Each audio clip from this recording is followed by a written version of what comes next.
So உண்டியல் என்னடா ட்ரெஸ்ஸுக்கு இதுக்கும் சம்மந்தம் இல்லைன்னு பார்க்குறீங்களா? பழசை மறக்க முடியாது இல்லையா? Because we are 90 kids.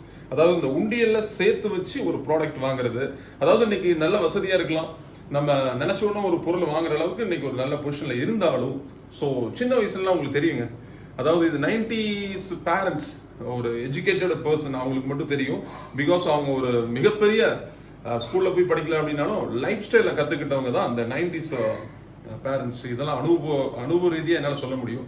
Because இப்போ இருக்க ஒரு சில பேரண்ட்ஸை ஏங்க கராத்தே கிளாஸுக்கு அனுப்பல சார், காம்படிஷனில் தோத்துட்டா சார், என் பையன் ஃபீல் பண்ணுறான் அப்படிங்கிறாங்க. சார் ஒரு டிசிப்ளினை கற்றுக் கொடுக்குறதுக்காக லேட்டாக வரான், வெளியே நிற்க வைக்கிறோம் சார், என் பையன் ஏமாந்துட்டான் சார், ஆக்சுவலாக ரொம்ப ஹர்ட் ஆகிட்டான் அப்படிங்கிற மத்தியில் 90s கண்டிப்பாக இதை நம்ம சொல்லி ஆகணும். ஸோ ஒரு திங்ஸ் வாங்குறோம் அப்படின்னா, ஒரு சைக்கிள் வாங்குறோம் அப்படின்னா பணமே இருந்தாலும் பேரண்ட்ஸ் வாங்கி தர மாட்டாங்க. ஏன் அப்படின்னா அந்த குழந்தை பொறுமையா இருக்க கத்துக்கணும், ஏமாற்றத்தை தாங்கணும். இதெல்லாம் தாங்கி தான் அந்த ஒரு பொருள் டக்குன்னு கிடைச்சிருச்சுன்னா என்ன பசங்களுக்கு எடுக்கிறீங்க உடனே வாங்கி கொடுத்து அப்படிங்கிற மாதிரி இருப்பாங்க. So brilliant. ஸோ நம்ம லைஃப் ஸ்டைலை சொல்லி கொடுத்து இந்த அளவுக்கு முப்பாட்டி இருக்கிறதுக்கு பேரண்ட்ஸ் மிகப்பெரிய ஒரு காரணம். So come to the point.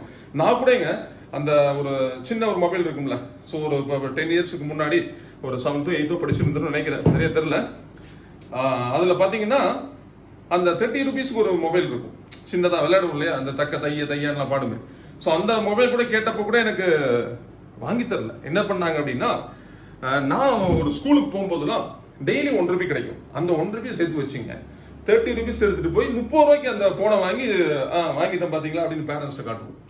So அந்த மாதிரி இன்னும் அந்த பழக்கம், அவங்க கற்றுக் கொடுத்த அந்த பொறுமையாக இருக்கணும். மலேசியா புரியா ஒரு உண்டியல், இப்போ ஒரு ப்ராடக்ட் வாங்க போகிறோம், அதுக்கு ஒரு உண்டியல், பொறுமை, அதுக்காக நம்ம சேவ் பண்ணி வச்சு அதை வாங்கணும் அப்படிங்கிற ஒரு ஒரு ஒரு ஒரு என்ன சொல்றதுங்க, அது ஒரு என்ஜாய்மெண்ட்.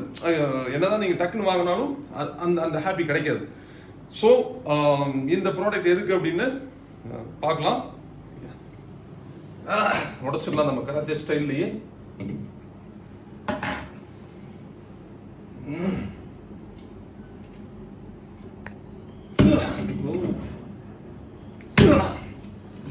ரொம்ப சிரமப்படுத்துது.